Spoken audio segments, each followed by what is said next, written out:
Hello everyone, welcome to my channel. चलिए FF का next part start करती हूँ। चैंग विंग को लेके जैन मैंसन वापस आ चुका था।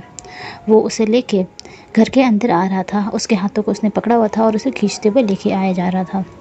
पूरी फैमिली जब उसकी तरफ देखती है तो Jain family and madam you दोनों भागते हुए आते हैं। वो चैंग के फेस को देख के समझ चुके थे कि ज़रूर कुछ ऐसा हुआ है जो कि नहीं होना चाहिए था। चैंग का फेस बता रहा था कि वो बहुत गुस्से में है और बहुत ही ज़्यादा अपसेट दिख रहा है। वो चैंग से पूछती हैं कि क्या हुआ है। वो विंग की तरफ देखती है कि विंग के फेस पे व्हील लगा हुआ है। उसका फेस क्लियर नहीं है। वो उस व्हील को हटाती है और देखती है विंग की आंखों से आंसू गिर रहा है और विंग काफ़ी सैड लग रहा है। मैडम ये देख के बहुत ही ज़्यादा कंफ्यूज हो जाती है। वो विंग के फेस को पकड़ती है और अपने हाथों से उसके फेस को पकड़ के कहती हैं, तुम्हें क्या हुआ मेरे बच्चे? तुम इस तरह रो क्यों रहे हो? वो जल्दी से विंग के आंसुओं को पोंछने लगती है और वो उसके कंधे को पकड़ के कहती है, क्या हुआ है? कोई मुझे बताएगा यहाँ क्या हो रहा है? वो क्या हो रहा है? वो चैंग की तरफ देखती हैं और ऐसा कहती हैं। चैंग उनकी तरफ देखता है और फिर वहाँ से बिना कुछ कहे ही अपने रूम में चला जाता है। विंग वहाँ खड़ा था, बिल्कुल एक मूर्ति की तरह। मैडम यू से पूछे जा रही थी पर विंग कुछ नहीं करता। वो धीरे धीरे करके मैडम यू से को आपको अपने से अलग करता है और वो अपने भी कमरे में चला जाता है। मैडम यू को समझ नहीं आता कि उनके बच्चों के साथ क्या हुआ है। वो उन मेट की तरफ देखती हैं जिन मेट्स को जैन चैन एंड विंग अपने साथ लेके गए थे। वो उन्हें बुलाती है और पूछती हैं, बताओ मुझे क्या हुआ है। एक मेट सारी बात उन्हें बता देती है। मैडम यू काफ़ी ज़्यादा गुस्सा हो जाती है कि लानवांग जी ने इस तरह की हरकत की है और वो जैन फैमिली की तरफ देखती है और कहती है, हमें कुछ ठोस कदम उठाने चाहिए। अगर ऐसा ही चलता रहा तो वो लोग विंग को हर्ट कर सकते हैं। ऐसे ही हमारे बच्चे के साथ इतना कुछ हो चुका है। जैन फैमिली उसकी तरफ देखते हैं और नोट करते हैं। वो लैंडस्टेक में एक खत लिखते हैं कि वो उनकी ऐसी हरकतों की वजह से परेशान है और दुखी है। वो ऐसी हरकतें दोबारा ना करे। अब उनका लैंडसेट से कोई रिलेशन नहीं है तो वो बीच में इस तरह की प्रॉब्लम्स ना क्रिएट करें। और लैनवांग जी और लैन सिचेन को उनके बच्चे से दूर रहने के लिए कहते हैं।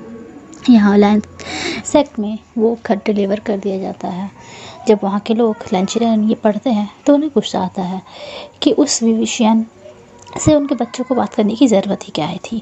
ऐसे कैरेक्टर लॉस अमेरिका के तो मुंह भी नहीं लगना चाहिए उन्हें। वो उन्हें बुलाते हैं और उस लैनवांग जी को बहुत डांट लगाते हैं और उसे पनिशमेंट देते हैं कि वो घुटने के बल पूरा दिन बैठा हुआ रहेगा। लैनवांग जी अपनी पनिशमेंट लेने के लिए वॉल ऑफ रूम रूल्स के सामने जाके बैठ जाता है।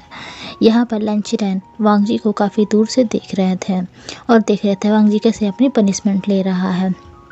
लैंचिरन उसकी तरफ देख रहे थे और सैड फील कर रहे थे। तभी उनके पास लैंसू आते हैं। लैंसू आके कहते हैं कि मैं आपके साथ कुछ बात करना चाहता हूँ। तभी लैंचिरन उनकी तरफ देखते हैं और कहते हैं, कहो लैंसू, बिना झिझक कहो, क्या कहना चाहते हो। लैंसू कहता है कि हमें लगता है कि लैनवांग जी की एंड सूसी की वेडिंग हमें जल्दी करा देनी चाहिए। लैंचिरन को समझ नहीं आता है। वो कहता है, तुम्हारे कहने का क्या मतलब है? तभी लैंसू बताता है कि लैनवांग जी विंग की तरफ अट्रैक्ट हो रहा है। हमारे जो लैंड क्लैन के लोग हैं वो दिल के बहुत साफ होते हैं। मुझे डर है कहीं लैनवांग जी आपके ब्रदर की तरह कोई गलत फैसला ना ले ले अपने लाइफ पार्टनर के रूप में। जब लैंचिरन सुनते हैं तो अपनी मुट्ठियाँ कस लेते हैं। वो समझ जाते हैं कि लैंसू क्या करना चाहता है। वो कहता है, मैं इस बारे में सभी एल्डर्स से बात करूंगा और इस मामले को सुलझाऊंगा। वो ऐसा कह के सभी एल्डर्स के पास जाते हैं। सभी एल्डर्स को भी ये बात सही लगती है कि ऐसा ना हो, लैनवांग जी विंग की तरफ जो खिंचाव महसूस कर रहा है उसके चक्कर में वो उससे शादी कर ले या कोई गलत कदम उठा ले। इसकी वजह से उन्हें विंग जैसे पर्सन को अपने क्लान में रखना पड़ेगा और उसे झेलना पड़ेगा। सभी ये डिसाइड करते हैं कि सू से लैंजन के साथ ही 1 वीक के अंदर ही हो जाएगी। सभी ये घोषणा करवा देते हैं। जब लैंजन ये सुनता है तो उसकी गुस्से की जो लेवल था वो क्रॉस हो जाता है। वो अपनी मुट्ठी को कस लेता है। वो अभी भी वॉल ऑफ रूफ के सामने बैठा हुआ था और उसे ये सब सुनाई दे रहा था कि क्या घोषणा हुई है। वो देखता है कि अब पनिशमेंट ओवर होने का टाइम हो गया है। वो वहाँ से खड़ा होता है और जिनसे में जाता है। जिनसे में जाके वो सभी सामानों को फेंकने लगता है, उसे पटकने लगता है और अपना गुस्सा निकालने लगता है। वो फिर से अपनी अलमारी की तरफ जाता है और उसे ओपन करता है। ओपन करके वो विंग की उसी क्लोथ्स को निकालता है, उसकी वेडिंग क्लोथ्स को उसे देखता है और उससे कहता है, विंग तुमने ये अच्छा नहीं किया। मैं तुम्हें इतने चैन से नहीं रहने दूंगा। मैं यहाँ सफ़र कर रहा हूँ और तुम वहाँ चैन से हो। ऐसा नहीं हो सकता है। ठीक है, तुमने जो किया वो किया। अब मैं जो तुम्हें हर साथ करूँगा तुम उसे कभी नहीं भूल पाओगे। तुमने जो किया है उसकी पनिशमेंट तुम्हें मिलेगी और मैं तुम्हें उसकी पनिशमेंट दूंगा। वो उस वेडिंग गाउन को देखता है और वापस उसे अलमारी के अंदर रख देता है। वांग जी चाहे या ना चाहे, इसके बावजूद वो उस वेडिंग गाउन को फेंक नहीं पा रहा था। वो उसके वेडिंग गाउन को फेंक देना चाहता था, विंग की सारी यादें मिटा देना चाहता था, लेकिन वो ऐसा कर नहीं पा रहा था और इस चीज़ से उसे सख्त नफरत हो रही थी। उसे खुद से नफरत हो रही थी कि वो ऐसा क्यों नहीं कर पा रहा है, वो विंग को अपने माइंड से क्यों नहीं निकाल पा रहा है। कितने देर ही हुआ था, विंग को उसने सिर्फ 4 या 5 घंटे ही उसके साथ टाइम स्पेंड किया था और इतनी देर में वो विंग के लिए इतना ऑब्सेस्ड हो चुका है, उसे खुद से समझ में नहीं आ रहा था। वो अपने बेड पे जाकर लेट जाता है और गहरी गहरी सांसें लेता है और अपने गुस्से को शांत करने की कोशिश करता है। वो सीलिंग की तरफ देख रहा था और उसके हाथों की मुट्ठियाँ अब टाइट हो चुकी थी। वो विंग के बारे में सोचता है और कहता है, विंग, तुम्हारी गलती की सज़ा मैं दूंगा। तुमने मेरे साथ गलत किया है तो तुम्हें सज़ा भी देने का हक मेरा है। वो ऐसा सोचता है और अपनी आंखें बंद कर लेता है। यहाँ जियान सेक्ट में विंग अपने कमरे में था और अपने बेड पे बैठा हुआ था। उसने अपने घुटनों को हक किया हुआ था और वो अपने झुकी हुई आंखों से किसी को देख रहा था। वो लैंजन का एक पिक्चर देख रहा था। उसने इस पिक्चर को खुद ही बनाया है। इसमें लैंजन ऊपर से नेकेड है और नीचे उसने अपनी पैंट्स पहनी हुई है और वो किसी को बहुत ही डार्कली देख रहा है। ये वो सीन था जब लैंजन विंग के साथ इंटीमेट होने वाला था और विंग ने इस सीन को इतनी गहराई से देखा था, उसने लैंजन को इतनी गहराई से देखा था कि उसने इसके एक पिक्चर बना लिया था जब वो जियांग क्लान में आया था और उसे छुप छुप के देखा करता था और लैंजन को एडमायर किया करता था। वो अभी लैंजन को देख रहा था और अपनी आंसुओं को बहा रहा था। वो कह रहा था, लैंजन, तुम ऐसे निकलोगे मुझे नहीं पता था। वो सोच रहा था कि जब विंग को पता चला था कि वो प्रेग्नेंट है, उसने लैंजन को एक लेटर लिखा था और लेटर लिख के सारी बातें बता दी थी कि वो उसके बच्चे से प्रेग्नेंट है और वो इंतज़ार नहीं कर पा रहा कि कब उसकी वेडिंग होगी उससे। उसने उस लेटर को लैंड क्लान में भिजवा दिया था और जब विंग को पता चला था कि लैंड क्लान वालों ने उससे रिलेशनशिप तोड़ दिया है और उसकी वेडिंग अब लैंड वांग जी से नहीं होगी और क्या रीजंस मिले हैं, तो उसे शौक लगा था। उसे बुरा लगा था कि क्या लैंड वांग जी ने इस बारे में कुछ नहीं कहा, क्योंकि उसकी प्रेगनेंसी की वजह से बहुत सारे क्वेश्चन किए गए थे। जैन फैमिली में जब वहाँ गए थे तो उन्होंने समझाने की कोशिश की थी, तो उन लोगों ने ये एलिगेशन लगाया था कि अगर वो लैन वांग जी का बच्चा था तो हमें बताया क्यों नहीं गया था। और विंग इसी बात को सोच रहा था कि लैन वांग जी ने उस टाइम कुछ क्यों नहीं कहा कि हाँ, उसे विंग की प्रेगनेंसी के बारे में पता था और ये बच्चा उसका है। विंग इन सभी बातों के बारे में सोच रहा था और अपने आंसुओं के बहा रहा था कि उसने अपने मदर के मना करने के बावजूद लैन वांग जी को लेटर लिखा था और सारी सच्चाई बता दी। और लैन वांग जी ने उसके साथ क्या किया, एक धोखा दिया उसे। इसके बावजूद उसके दिल में लैन वांग जी के लिए नफरत नहीं थी कि कहीं ना कहीं वो ये जानता था कि वो एक नौकर का बेटा है, वो एक जियांग क्लान का डिसिपल का बेटा है, वो जियांग फैमिली का ब्लड नहीं है। शायद इसीलिए कोई भी अच्छे फैमिली के या नोबल फैमिली के पर्सन उसे अपनाना नहीं चाहते थे। सभी उसके लिए, वो नोटिस करता था कि सभी अलग अलग क्लान के रिश्ते उसके लिए आया करते थे, जो हमेशा उसे कॉन्क्यूबाइन बनाने के या सेकंड वाइफ रखने के ही आया करते थे। कभी किसी बहुत ही अच्छे नोबल फैमिली का रिश्ता उसके लिए फर्स्ट वाइफ या फ्रेंड बनने की जैसे कोई भी रिश्ता नहीं आया था। तो उसे लगता था कि कोई भी उसे नहीं अपनाना चाहता है क्योंकि वो नोबल ब्लड नहीं है।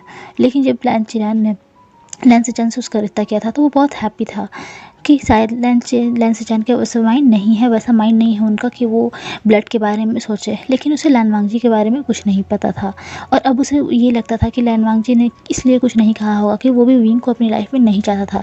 इसीलिए जब उन लोगों ने मैरिज को मना कर दिया, उसके बच्चे को अपनाने से मना कर दिया, तो उसने कोई भी सवाल नहीं उठाया क्योंकि उसे ऐसा हस्बैंड नहीं चाहिए था अपनी लाइफ में जो उसकी रिस्पेक्ट ना कर सके, जो उसकी ब्लड की रिस्पेक्ट ना कर सके और सबसे बड़ी बात, जो उससे प्यार ना करे।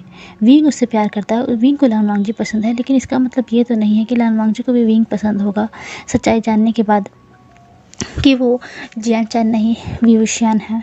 विंग सोच रहा था और रो रहा था। वो हिचकियाँ ले रहा था और अपनी टमी की ओर देख रहा था। उसे बहुत बुरा लग रहा था। वो अब यही सोच रहा था कि वो इस बच्चे को बर्थ देने के बाद अपने बच्चों को लेके इन सभी क्लान्स से दूर चला जाएगा। वो इतनी दूर चला जाएगा कि इन लोगों की आवाज़, इन लोगों की आंखें इसके बच्चे और उसके ऊपर ना पड़ सके। वो सभी को छोड़ देगा, वो यहाँ से दूर चला जाएगा, वो अपनी लाइफ अपने बच्चों के साथ गुजारेगा और किसी के मुड़ के दोबारा नहीं देखेगा। जियान क्लान में भी उसे कई लोग कई तरह की बातें करते हैं, सिर्फ उसकी फैमिली ही है जो उसका सपोर्ट करती है, लेकिन सभी लोग अलग अलग तरीके की बातें बनाते हैं। सभी हर चीज़ के लिए कसूरवार सिर्फ विंग को समझते हैं, इसीलिए विंग यहाँ से कहीं बाहर नहीं जाता था।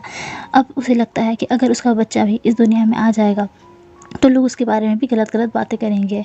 जहाँ तक लैन भी कभी उन बच्चों को देखेगा तो उसी तरह से बिहेव करेगा जैसे उसने मार्केट में उसके साथ बिहेव किया था। विंग ये सब सोच रहा था और अपनी आंसुओं को बहा रहा था। वो सिमट के रो रहा था। यहाँ जियान चैन अपने कमरे में था। वो अपने मिरर के पास जाता है। वो बहुत ही गुस्से में था जो कुछ भी हुआ था उन सभी बातों की वजह से। लेकिन उसे लैंसर चैन का वो फेस याद आ रहा था। लैंसर चैन का वो फेस, कैसे वो क्वेश्चनिंग आई से जैन चैन की तरफ देख रहा था। उस आंखों में कितना प्यार था। और जैन चैन ये क्या कर रहा है। उसने कितनी बार उसे रिजेक्ट किया। जैन चैन मिरर के सामने आता है और अपने आप को देखता है और वो अपने बॉडी पे लगे उस बेल्ट को उतार देता है जिस बेल्ट से उसके क्लोथ्स ढके हुए थे। वो बेल्ट को उतार के दूर फेंक देता है। वो अपने अपर रूफ को खोल देता है और वो मिरर में खुद को देख रहा होता है। मिरर में खुद को देख के वो अपने बॉडी पे अपने हाथों को फिरा रहा होता है। कुछ टाइम तक अपने हाथों को फिराने के बाद वो अपने हैंड्स को अपने हार्ट पे लेके जाता है। हार्ट पे ले जाके अपने दिल के धक-धकाने की आवाज़ें सुनता है। वो बेड पे जाके लेट जाता है और उसकी टांगें अभी बेड के नीचे लटक रही थी। वो अपने हार्ट की बीट को सुन रहा था और उस पल को याद कर रहा था जब उसने लैंसर चैन के साथ अपना टाइम स्पेंड किया था। और ऐसा सोचते हुए उसकी आंखों से एक बूंद आंसू गिर जाता है। अब उस बात को एक दिन गुजर चुका था। दूसरे दिन वी अब अपने सभी फ्रेंड्स के साथ, जो भी उसके महल में रहने वाले दासियां थीं, उन सभी से हंस-हंस के बातें कर रहा था और लोटस के सीड्स को इकट्ठा कर रहा था और उसे अलग-अलग टोकरियों में डाल रहा था। किसी में लोटस के फ्लावर्स थे और किसी में लोटस के सीड्स थे। सभी हंस रहे थे और विंग को से मतलब छोटे-छोटे जोक्स क्रैक कर रहे थे। विंग भी हंस रहा था और उन सभी के जोक्स में वो भी जोक्स क्रैक कर रहा था। जैन चैन ये सब देख रहा था और वो अपने वर्क को कर रहा था जो कि उसके कुछ क्लैंस के वर्क थे। यहाँ पर मैडम यू भी विंग की तरफ देख रहे थे और सोच रही थी कि इस बच्चे के अंदर कितना दर्द छुपा हुआ है और ये अभी भी मुस्कुरा रहा है। मैडम ये सब देख के अपने वर्क्स में लग जाती हैं। यहाँ पर विंग, ये किसी को भी ये अंदाज़ा नहीं था कि किसी की डार्क आइज विंग की तरफ है और उसे काफ़ी देर से घूरे जा रही है। उसकी नज़रें सिर्फ विंग की स्माइल के ऊपर है और विंग का वो हंसना उन सभी चीज़ों के ऊपर है। यहाँ पर एक पर्सन जो कि दूर खड़ा होकर ये सब देख रहा था और विंग को ऑब्जर्व कर रहा था। तभी पीछे से एक पर्सन कहता है, हे तुम क्या कर रहे हो, तुम्हें जो काम दिया गया है तुम उसे जल्दी कंप्लीट करो। जब वो पर्सन ये सुनता है तो पीछे घूम के नोट करता है और वो उस काम को करने लगता है। यहाँ पर कोई मरम्मत का काम चल रहा था जो कि जियान सेट में हो रहा था और वो उसे जहाँ लोटस पेयर के किसी कोने में कंस्ट्रक्शन का काम कर रहा था। वो उस वर्क को कर रहा था और अभी भी उसकी नज़रें सिर्फ विंग को देख रही थी। वो उसे देखते हुए ही अपने वर्क को कर रहा था। विंग अपनी जगह से उठता है और कहता है, अब मुझे बहुत ही ज़्यादा नींद आ रही है, मैं अपने कमरे में जा रहा हूँ आराम करने, मेरे बच्चे थक गए हैं। ये सब पाउट करते हुए कहता है। सभी मेट्स उसकी तरफ देखती हैं और स्माइल करती हैं और कहती हैं, हाँ राजकुमार, आपको जाके आराम कर लेना चाहिए, नहीं तो आप भी थक जाएंगे और आपके बच्चे भी थक जाएंगे। सभी ऐसा कहती हैं और हंसने लगती हैं। विंग पाउट बना के उन सभी को देखता है और उन्होंने बाय करके अपने कमरे की तरफ जाता है। यहाँ पर वो पर्सन जब ये नोटिस करता है कि विंग अपने रूम की तरफ जा रहा है तो वो उस पर्सन की तरफ देखता है जो कि वहाँ काम करवा रहा था और बाकी लेबर्स काम कर रहे थे। तभी वो एक अच्छा मौका देख के वहाँ से विंग के पीछे पीछे भागने लगता है। वो छुपाते हुए विंग की तरफ जा रहा था। विंग नोटिस नहीं करता है कि कोई उसका पीछा कर रहा था क्योंकि वो अपने घर में था, वो लोटस पेयर में था, उसे किसी का भी कोई खतरा नहीं था। वो अपने कमरे में जाता है और कमरे के दरवाजे को लगाना ही वाला था। तभी कोई कमरे के दरवाजे को धक्का दे के रूम के अंदर आ जाता है। विंग को समझ नहीं आता कि क्या हुआ। वो अपने बेल्ट में लगी एक खंजर को बाहर निकाल लेता है क्योंकि उसे इन सभी चीज़ों से निपटना अच्छी तरह से आता है और वो उस पर्सन की तरह पॉइंट करता है। तभी वो दूसरे पर्सन को देख के काफ़ी चौंक जाता है। उसे ये पर्सन का फेस देख के कुछ याद आता है और उस पर्सन को काफ़ी गौर से वो देखने लगता है। वो सोचता है कि क्या ये वही पर्सन है जिसके बारे में वो सोच रहा है। ये दूसरा पर्सन जल्दी से दरवाजे को लगा देता है और विंग की तरफ बढ़ रहा होता है। वो विंग के करीब जाता है और उसके उस खंजर को अपने हाथों से हटा के दूर फेंक देता है। वो विंग के करीब जाके उसकी गर्दन को पकड़ लेता है और उसके गर्दन को काफ़ी ज़ोर से स्क्वीज करने लगता है, उसे दबाने लगता है। विंग इसे देखता है और उसकी आंखें अब भर आई थी, उसकी आंखों में अब आंसू आ चुके थे। वो उस पर्सन की तरफ देख के कहता है, लैंसन। जब वो ऐसा कहता है तो लैंसन कहता है, अपने माउथ से मेरा नाम मत लो। जब वो ऐसा कहता है तो विंग अपनी आंखों को नीचे कर लेता है। ये पर्सन लैंजन था, लैंजन जिसे विंग से मिलना था और अपने गुस्से को और अपनी भड़ास को और अपने माइंड में चल रहे बातों को विंग से करना था। वो यहाँ आया था विंग से बातें करने, लेकिन जब वो विंग को देख रहा था कि वो इतनी हैप्पीली ये सब काम कर रहा है, वो अपने घर में कितना हैप्पी है, वो कितना मुस्कुरा रहा है, जिससे उसे कोई फ़र्क ही नहीं पड़ता है कि उसकी वजह से कितनी ज़िंदगियाँ बर्बाद हो रही है। उसकी वजह से लैंजन का दिन और रात का चैन जा चुका है। लैंजन को ये सब चीज़ बर्दाश्त नहीं होता है। लैंजन जो कि अपना भेष बदल के इस यूनिवर्स क्लैन में आया था, क्योंकि उसका आना यहाँ फॉरबिडन कर दिया गया था। उसे यहाँ आने के लिए मना कर दिया गया था कि वो यहाँ नहीं आ सकता है। जैन चैन ने ये घोषणा करवाई थी कि लैंजन या लैंड क्लैन का कोई भी पर्सन जैन क्लैन में कदम नहीं रख सकता है। इसीलिए उसने अपना भेष बदला था और किसी कर्मचारी की तरह यहाँ किसी लेबर की तरह एक पर्सन के साथ यहाँ आया था। उसने उस पर्सन से काम मांगा था और उस पर्सन को भी ज़रूरत थी कि वो जैन क्लैन में जाके वर्क करने वाला था। वो उसे लेके आ गया था जैन क्लैन में और लैंजन अच्छा मौका देखते ही विंग के पीछे आ चुका था। यहाँ विंग लैंजन के फेस को देख रहा था और लैंजन विंग के फेस को देख रहा था। विंग कहता है, तुम यहाँ क्यों आए हो, तुम मुझसे क्या चाहते हो? जब वो ऐसा पूछता है तो लैंजन एक्सप्लेन करता है और कहता है, मैं तुमसे क्या चाहता हूँ, मैं तो यहाँ तुम्हारी अच्छाई के लिए आया हूँ। तुम मुझसे क्या चाहते थे? क्या आप वो चीज़ नहीं चाहते हो? विंग कंफ्यूज रहता है कि लैंजन क्या कह रहा है। तभी विंग कहता है कि तुम मुझे साफ साफ कहो, तुम क्या कहना चाहते हो? लैंजन उसकी तरफ देखता है और कहता है, दौलत, पैसा, रुतबा, यही सब चाहिए ना तुम्हें, और तुम अपने इस बच्चे को लैंड क्लैन नाम करना चाहते हो, यही करना चाहते हो ना तुम? ठीक है, मैं तुम्हारे लिए एक ऑफ़र लेके आया हूँ। मैं तुम्हें वो सब कुछ दूंगा जो कि तुम्हें चाहिए। मैं तुमसे मैरिज करूँगा। मैं अपने क्लैन के खिलाफ जाने के लिए तैयार हूँ। तुम मुझसे मैरिज करो और मेरे साथ इस यांग सेट को छोड़ के लैंड सेट चलो। बस तुम्हें वो सब कुछ मिलेगा जो तुम्हें चाहिए, मैं तुम्हें ला के दूँगा। बस तुम्हें एक ही काम करना है, तुम्हें अपनी सारे गुनाहों को मेरे सामने कबूल करना है। ये जो इनोसेंट फेस बना के और इनोसेंट आई से तुम मुझे देखते हो और अपनी झूठी बातें कहते हो, तुम्हें वो सब माननी पड़ेगी कि तुम कितने बड़े झूठे हो, तुमने क्या क्या किया है। हर चीज़ मेरे सामने कबूल करो और मैं तुम्हें लैंड क्लैन लेके जाऊँगा, तुम्हें अपनी जिंसी में रखूँगा। तुम्हारे लिए बस मेरा एक ही नियम है कि तुम किसी बाहरी पर्सन से बात नहीं करोगे और कभी भी जैन साहब की तरफ आँख उठा के नहीं देखोगे। मैं जब तक तुम्हें नहीं कहता तुम उस किसी पर्सन से बात नहीं करोगे जिससे मैं नहीं चाहता हूँ। विंग उसकी तरफ देखता है और उस एक स्माइल करता है। लैंजन से को पूछता है कि और कुछ? जब वो ऐसा कहता है तो लैंजन कुछ टाइम के लिए विंग की तरफ देखता है और कहता है, हाँ, मैं तुम्हारे इस नाजायज़ बच्चे को अपना नाम दूँगा, लेकिन तुम्हें मेरी सारी बातें माननी पड़ेगी और इस बच्चे को मैं अपना नाम दूंगा और सब लैंड क्लैन के सामने अपना बच्चा कह के पेश करूंगा। वादा करता हूँ अपने बच्चे में और इन बच्चों में कभी फ़र्क नहीं करूँगा, लेकिन तुम्हें सिर्फ़ और सिर्फ मेरे सामने कबूल करना है। सारी बातें कबूल करो, तुमने क्या किया, कैसे किया और क्यों किया, कितने लोगों के साथ अय्याशियाँ की, सारी बातें कबूल करो। लैंजन ऐसा कहता है। अब विंग की मुट्ठियाँ टाइट हो चुकी थी और उसके जबड़े बिक चुके थे। वो लैंड वांगजी की तरफ देख रहा था। अभी तक जो उसकी आंखों में दर्द था और लैंड वांगजी को देखने की खुशी थी, अब उसकी आंखों से जा चुकी थी। अब उसकी आंखों में सिर्फ और सिर्फ गुस्सा दिख रहा था। वो लैंड वांगजी की तरफ देखता है और एक मॉकिंग स्माइल करता है और कहता है, ओह, मैं तो भूल ही गया था, चेनहनजू की औलाद हो तो तुम इस तरह की बातें तो करोगी ही। लगता है हांग वांगजुन को अपनी ओमेगा को कैद में रखने का पागलपन उसके पिता से उसे मिला है। जब वो इस तरह से कहता है तो लैंड वांगजी अब गुस्सा हो चुका था। उसकी मुट्ठियाँ अब टाइट हो चुके थे। उसने अपने दोनों हाथों से विंग के कंधों को पकड़ लिया था और उसके कंधों में अपने नेल्स को और अपनी उंगलियों को गड़ा रहा था। विंग को इन सभी चीज़ों से कोई फ़र्क नहीं पड़ रहा था। उसे उस पेन का भी कोई फ़र्क नहीं पड़ रहा था। वो लैंड वांगजी की तरफ काफ़ी डार्कली देख रहा था। लैंड वांगजी कहता है, अपनी ज़बान को संभालो, तुम क्या कह रहे हो और किसके बारे में कह रहे हो ये मत भूलो। वो ये सब काफ़ी गुस्से में कह रहा था। विंग देखता है और स्माइल करता है और हंसता है।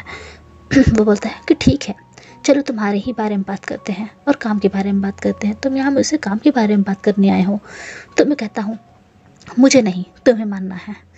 मानो जो मैं कहता हूँ उन सभी बातों को मानो, फिर तुम जो कहोगे वो करने को तैयार हूँ। मैं तुम्हारे जिनसे भी एक कैदी बन के रहने को तैयार हूँ, तुम्हारा स्लेव बनने के लिए तैयार हूँ।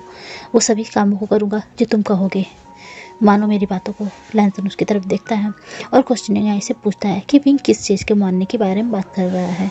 लैंजन का हैंड विंग अपने कंधे से हटाता है और उसके हैंड्स को अपनी टमी में ले जाता है और कहता है, मानो ये बच्चा तुम्हारा नहीं है, मानो मैंने तुम्हें लेटर लिख के ये नहीं बताया था कि ये बच्चा तुम्हारा है, मानो कि मैं कैरेक्टरलेस हूँ, मानो उस नाइट जब तुमने मुझे छुआ था तो तुम्हें ये महसूस हुआ था कि किसी और ने मुझे छुआ होगा, मानो मानो इन सभी बातों को, मानो कि मैं कैरेक्टरलेस हूँ, मानो कि लोग जो कहते हैं कि उस रात जो कुछ भी हुआ था वो सब मेरी वजह से हुआ था, मैंने ही अपने ब्रदर को अपने से चेंज किया था और तुम्हारे कमरे में आ गया था और तुम्हें और तुम्हारे ब्रदर को धोखा दिया था सिर्फ इसलिए कि मुझे तुम दोनों ब्रदर चाहिए थे अपनी लाइफ में, मैं तुम लोगों का सैड ओमेगा बनना चाहता था।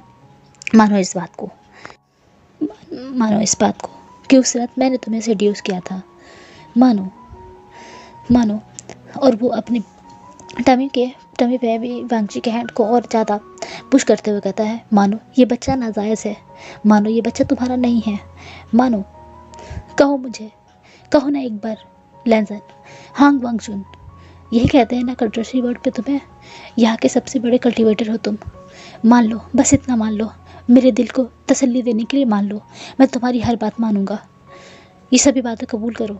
लान वांगजी सुनता है और उसे समझ नहीं आता है, वो विंग की आंखों की तरफ देख रहा था जहाँ से आंसू गिर रहे थे और विंग की आंखों में एक सच्चाई दिख रही थी वांगजी को। वांगजी की सभी बातें तो वही विंग से उगलवाना चाहता था और विंग से मनवाना चाहता था, लेकिन यहाँ विंग तो उससे यही सारी बातें मनवाने की बात कह रहा है। वो क्या करे, वो अपने मुंह को खोलने की कोशिश करता है लेकिन वो कैसे मान सकता है इन सभी बातों को, उसका दिल ये गवाही नहीं दे रहा था, गवारा ही नहीं कर रहा था कि विंग कभी गलत कर सकता है। विंग की आंखों में सच्चाई झलक रही थी, उसके हैंड्स जो कि उसकी टमी पे थे अब वो फील कर पा रहे थे उस बच्चे को जो उसमें मूव कर रहा था। वांगजी अपने हाथों को जल्दी से विंग के टमी से हटा लेता है और विंग से दूर जाके खड़ा हो जाता है और कहता है, ये क्या कह रहे हो तुम। विंग कहता है, क्या कह रहा हूँ, वही कह रहा हूँ जो तुम कह रहे हो, ये बच्चे नाजायज़ है ना, ये बच्चे तुम्हारे नहीं है ना, तो मानो ना इस बात को वांगजी, मानो ना, क्यों नहीं मान रहे हो तुम, अभी मानो, मैं जानना चाहता हूँ, तुम्हारे मुंह से सुनना चाहता हूँ, मेरे दिल के तसल्ली के लिए एक बार कहो ना। वो ऐसा कह रहा था तभी उस दरवाजे को कोई ज़ोर से खोलता है, मतलब उस दरवाजे को धक्का देके तोड़ देता है। तो उन दोनों की नज़रें अब उस दरवाजे की तरफ थी और वहाँ पर एक पर्सन जो कि बहुत ही ज़्यादा गुस्से में खड़ा था, उसकी गुस्सा उसकी कसी हुई मुट्ठी में दिखाई दे रही थी कि वो पर्सन कितना गुस्सा है और उसकी आंखों में सो रहा था। वो दूसरे पर्सन की तरफ देखता है और चिल्ला कहता है, वी यहाँ क्या हो रहा है, ये कौन है, ये तुम्हारे कमरे में क्या कर रहा है। वो जल्दी से उस कमरे में आता है और अपनी तलवार को बाहर निकाल लेता है और वो वांगजी की तरफ अटैक करने लगता है। वांगजी जो कि उस अटैक्स को अपने तलवार से रोक रहा था, जब वो उस तलवार को निकालता है तो दूसरा पर्सन ये देख के समझ जाता है कि ये लान वांगजी है, क्योंकि उसे उसकी तलवार देख के पहचान में वो आ चुका था। ये जुआन चैन था जो कि अपने वर्क को कर रहा था। तभी उसे एक शोर सुनाई देता है, वो उस शोर की तरफ देखता है तो वहाँ जिसे उसने अपने घर की मरम्मत के लिए बुलाया था वो कह रहा था कि वो दूसरा पर्सन कहाँ चला गया, वो वर्कर कहाँ चला गया जिसे हमने वर्क करने के लिए बुलाया था, कितने कामचोर हो गए हैं लोग। जैन चन्नी सुनता है और वहाँ जाता है और कहता है, क्यों चिल्ला रहे हो, क्यों शोर मचा रहे हो। वो पर्सन बताता है कि हम यहाँ एक पर्सन को लेके आए थे जो कि एक मज़दूर था और वो मज़दूर यहाँ दिख नहीं रहा है काफ़ी टाइम से, पता नहीं कहाँ चला गया। विजय जानसन ये सुनता है और वो काफ़ी ज़्यादा अलर्ट हो जाता है, क्योंकि जब से विंग और जैन क्लांस के साथ ये सब हुआ था तब से जैन चैन काफ़ी अलर्ट रहने लग चुका था। उसे पता था कि विंग के ऊपर किसी की न किसी की नज़र तो ज़रूर है जो विंग को बदनाम करना चाहता है और विंग के पेट में अभी लैंड क्लान का बच्चा है तो हो सकता है वो उसे हार्म करने की कोशिश करे और इस तरह के पर्सन को भेजा गया हो। वो ये सब सोचता है और अपने विंग की कमरे की तरफ बढ़ रहा होता है। वो भागते हुए उधर जा रहा था। वहाँ जाने के बाद उसे विंग के रूम से काफ़ी चिल्लाने की आवाज़ें आ रही थी, क्योंकि विंग जो चिल्ला के लान वांगजी से बात कर रहा था। यहाँ पर जैन सैन समझ चुका था कि कोई विंग के कमरे में है और वो कोई घुसपैठिया है। वो वहाँ जाता है और दरवाजे को तोड़ देता है। जब वो देखता है कि अंदर ब्लैक कपड़े पहने हुए कोई पर्सन है, वो समझ जाता है ये वही मज़दूर है और अगर ये विंग के कमरे में है तो ज़रूर ये कोई जासूस होगा या विंग को हार्म पहुँचाने के लिए आया होगा और वो उस पर हमला करना शुरू कर देता है। और जब वो देखता है कि ये लान वांगजी है तो उसका गुस्सा और बढ़ जाता है कि वो विंग को फिर से परेशान करने आ चुका है। उसने भरे बाजार में विंग की इतनी इंसल्ट की थी, वो काफ़ी नहीं थी क्या, और वो वांगजी के ऊपर हमला करने लगता है। वांगजी जो कि अपने गेट से ही बाहर नहीं आया था कि विंग ने उससे क्या कहा, विंग के कहने का क्या मतलब था।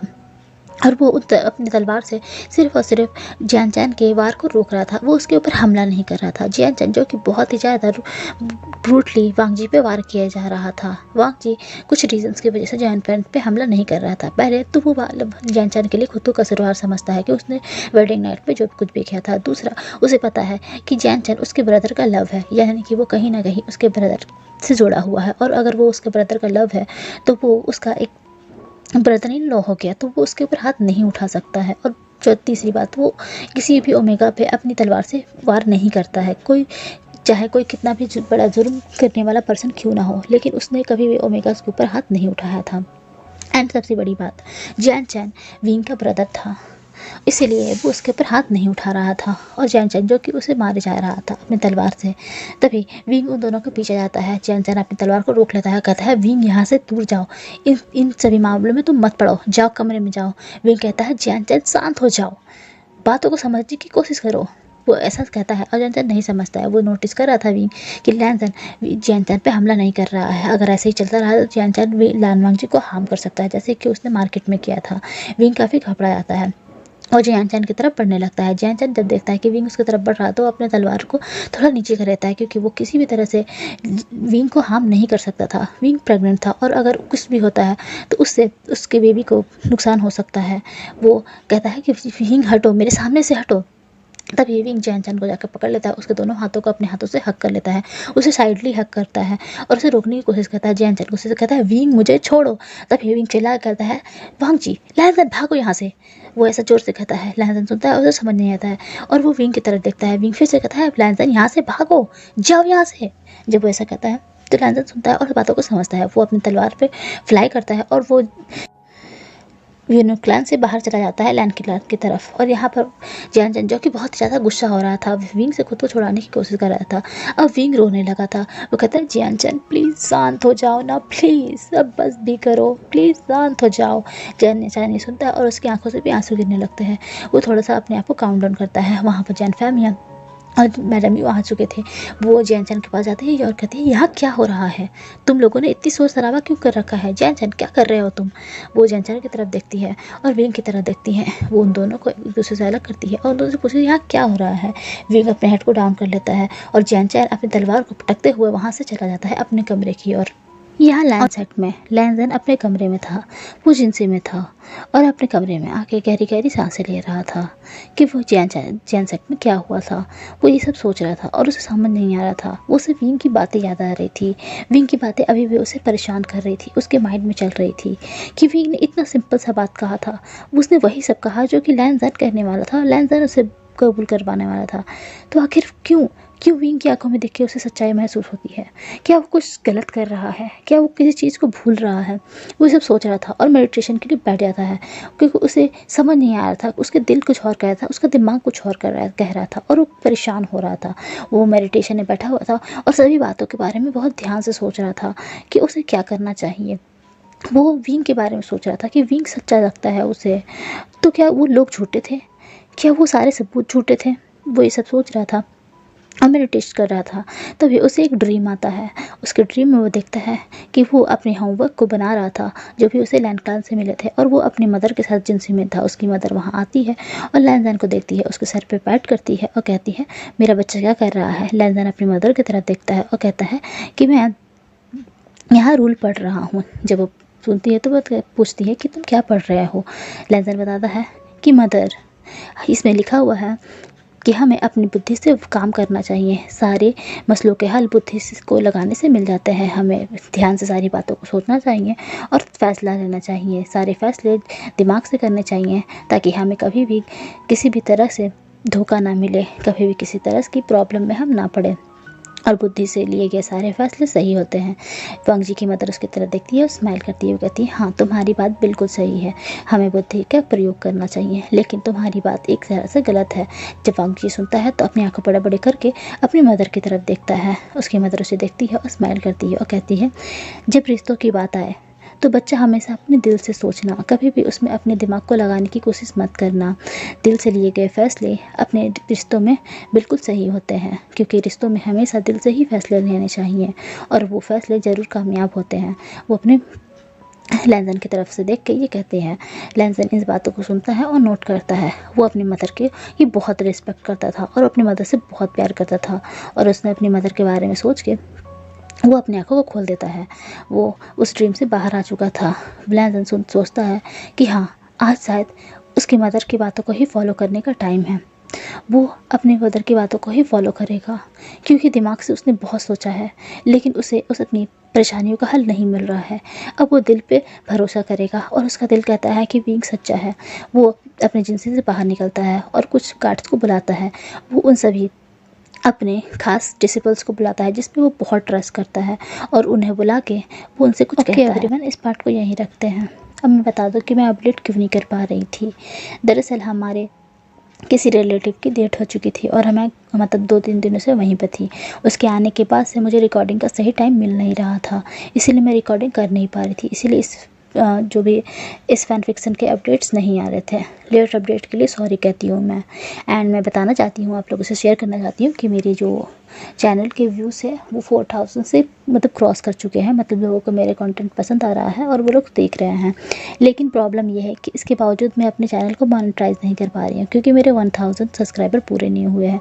तो प्लीज़ आप लोगों से गुजारिश है, अगर आप लोग देखते हो और आप लोगों को मेरा चैनल पसंद आ रहा है और आपको लगता है कि मेरे अंदर थोड़ा सा भी टैलेंट है, जिसे मैं कोशिश कर रही हूँ सही करने की, मैं अपनी तरफ से पूरी कोशिश कर रही हूँ कि मैं अपने टैलेंट को और ज़्यादा निखार सकूँ, तो प्लीज़ मुझे मौका दीजिए। और प्लीज़ मेरे चैनल को अभी फ़िलहाल के लिए सब्सक्राइब कर लीजिए कि जैसे ही 1000 होंगे तभी मोनेटाइज के लिए मैं चैनल को भेज सकती हूँ। तो इससे मुझे थोड़ा सा फ़ायदा होगा। जो मैं इतना मेहनत कर रही हूँ उसके लिए मुझे थोड़ा सा मतलब मैं कुछ तो कर पाऊँगी। तो प्लीज़ अगर आप देखते हो तो सब्सक्राइब भी कर लो, कम से कम 1000 तो कर दो, ताकि मैं मोनेटाइज करा सकूँ चैनल को। थैंक यू वेरी मच इतना सुनने के लिए। और प्लीज़ कमेंट करना मत भूलिएगा, कुछ भी कमेंट कर दो, एक रेड हार्ट ही भेज दो, लेकिन कमेंट ज़रूर कीजिएगा। और इस स्टोरी से रिलेटेड जब कोई मुझे कमेंट करता है और बताता है तो मुझे बहुत अच्छा लगता है, और मैं उनकी बातों को समझने की कोशिश करती हूँ और उसे ऐड करने की कोशिश करती हूँ स्टोरी के ऊपर, और समझती हूँ कि लोग स्टोरी के बारे में क्या सोचते हैं। तो अगर आप लोगों की जो भी ओपिनियन हो, कमेंट सेक्शन आपके हैं, उसमें कमेंट करना और अपनी ओपिनियन देना प्लीज़ मत भूलिएगा। Bye bye everyone and thank you very much.